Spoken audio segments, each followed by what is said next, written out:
சென்னை ஈஞ்சம்பாக்கத்தில் பிறந்த 43 நாட்களே ஆன பச்சை குழந்தையை தாயை கட்டை பையில் வைத்து வீசிக்கொண்ட கொடூர சம்பவம் அதிர்ச்சியை ஏற்படுத்தியுள்ளது. இரட்டை குழந்தைகளில் ஒரு குழந்தை காணாமல் போனதாக குழந்தையின் தாய் பாரதி கொடுத்த புகாரின் பேரில் விசாரணை நடத்திய போது வீட்டின் அருகேயுள்ள காலிமனையில் குழந்தை வீசப்பட்டிருந்தது அம்பலமாகியுள்ளது. சென்னை கிழக்கு கடற்கரை சாலை ஈஞ்சம்பாக்கம் செல்வா நகர் பகுதியில் உள்ள தனியார் அடுக்குமாடி குடியிருப்பில் வசித்து வருபவர் அருண். தனியார் கார் கம்பெனியில் கார் ஓட்டுநராக பணிபுரிந்து வருகிறார். இவரது மனைவி பாரதி. இவர்களுக்கு கடந்த 1.5 மாதத்திற்கு முன்பு ஒரே பிரசவத்தில் 2 பெண் குழந்தைகள் பிறந்துள்ளனர்.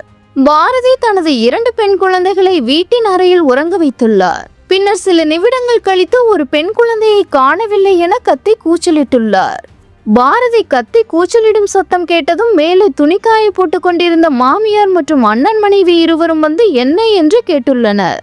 அப்போது பாரதி குழந்தையை கட்டிலில் உறங்க வைத்துவிட்டு சமையலறைக்கு சென்றதாகவும் திரும்பி வந்து பார்த்தபோது ஒரு குழந்தையை காணவில்லை என்றும் கூறியுள்ளார். பின்னர் இந்த சம்பவம் குறித்து நீலாங்கரை காவல் நிலையத்திற்கு தகவல் தெரிவித்தனர். சம்பவ இடத்திற்கு வந்த நீலாங்கரை போலீசார் குழந்தையின் தாய் மற்றும் வீட்டில் இருந்த உறவினர்களிடம் சம்பவம் குறித்து கேட்டறிந்தனர். தொடர்ந்து குழந்தையின் தாய் பாரதியிடம் விசாரணை நடத்தினர். விசாரணையில் அதிர்ச்சி தகவல்கள் அம்பலமானது.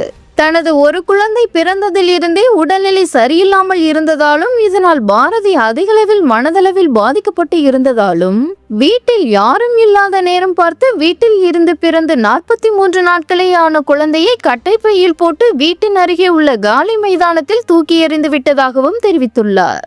இதைத் தொடர்ந்து இறந்த நிலையில் குழந்தையை மீட்ட போலீசார் பிரேத பரிசோதனைக்காக ராயப்பேட்டை அரசு மருத்துவமனைக்கு அனுப்பி வைத்தனர்.